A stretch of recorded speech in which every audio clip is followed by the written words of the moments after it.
Everybody. Tonight I'm joined by Nita Maynard, who we need to have a little chat to before we actually go into her awards.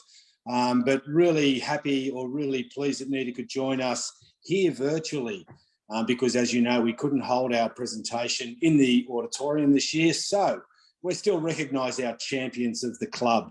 And before I get into your award, Nita, welcome. Tell me a little bit about season 2021. I mean, I know it was a little bit difficult, a bit disjointed. How were your thoughts? So we actually started off really well. We had a big bunch of girls turn up to pre-season, and then it kind of got mid-season where we had like quite a few injuries. So we were really injury-ridden. We had a few major players go out with injury, and then we had towards the back end when it really counted in terms of making the semi-finals, we had a few girls unavailable due to origin duties. So that really put us in a situation where we came into our last game really undermanned. We were really, I wouldn't say disjointed, but we just had a lot of girls then in a lot of new positions that didn't work in our favour. We went down by 1 point, but overall it was very much a learning season for us. Like I know that with the coaching staff and the players that are returning back this year, that we're definitely taking it in our strides. So really looking forward to what we can do post such a tumultuous season, I'd say. Yeah, it was a difficult one, and it didn't end the way we hoped it would. But on to season 2022, where you're going to be an integral part of our side again, but also involved in the NRLW once again, this time with a different club, the Parramatta Eels. How's preparations going for the NRLW in, I think it's February 2022? Yeah, so again with the NRLW as well, we've had a few delays with the start of our season, but we've been fortunate enough to have our first gathering together as a team a few weeks ago, and it's just been it was a breath of fresh air coming out of lockdown.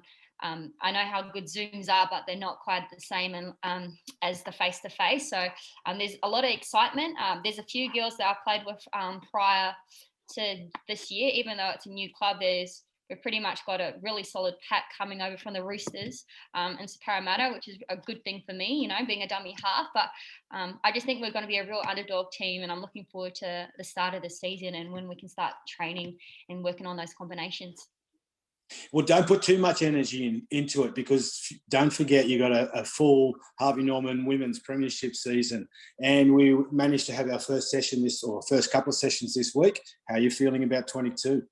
It's really exciting.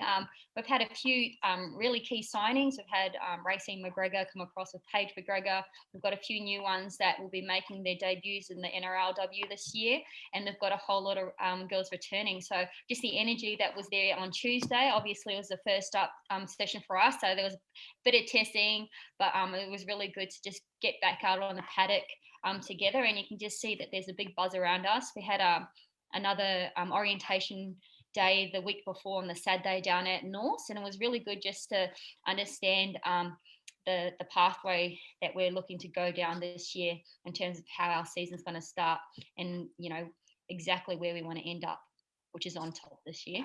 Absolutely. Well, back to season 2021, we do recognise our champions, as I said, and you were above and beyond in your support of our community efforts, and we, as through North Sydney Leagues Club, were able to connect with numbers of our community partners, in particular one where we went out for lunch at Phoenix House and got out there and cooked some food and threw the footy around. You were fantastic. Always put your hand up for any opportunities this year. So we really appreciate that. We really respect that, and we're going to recognise that. And you're going to be the 2021 Bears in the Community Award winner, which includes a nice little trophy as well as a $150 voucher to the Greens. This award is sponsored by Norse. So, Nita, how do you feel about that? I mean, how do you feel about your work in the community, of which you do a lot of? I'm really grateful for this award. Being in a position where I was able to come out to the Phoenix House, we also went across to, I think it was Cameron Public School as well, to do some reading. And it's just really good to be a public figure for the North Sydney Bears out in the community. I know that, our sport's very much community orientated, and even getting around to seeing the fans after our games, it's really awesome, just to be recognised that. But I do know that there's plenty more beers out there that do just as much as I do, but I'm super grateful for this. Thanks, Nita. Thanks for your time. Thank you.